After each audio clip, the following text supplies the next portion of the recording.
তুমি চাইলেই সব হতো।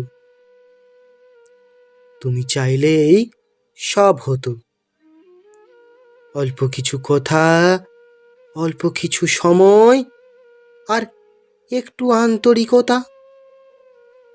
তুমি চাইলেই আমি থেকে যেতে পারতাম তোমারই গল্পে, তোমার প্রতিদিনে, তোমার ছোট ছোট ব্যস্ততায়।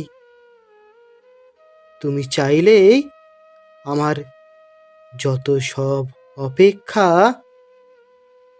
একটুখানি গুরুত্ব পেত। তুমি চাইলেই এই দূরত্বটুকু থাকতো না, থাকতো না অকারণ ভুল বোঝাবুঝি, থাকতো কেবল আমরা। সবটা খুব কঠিন ছিল না, শুধু তুমি চাওনি বলেই সবকিছু অসম্পূর্ণ থেকে গেল।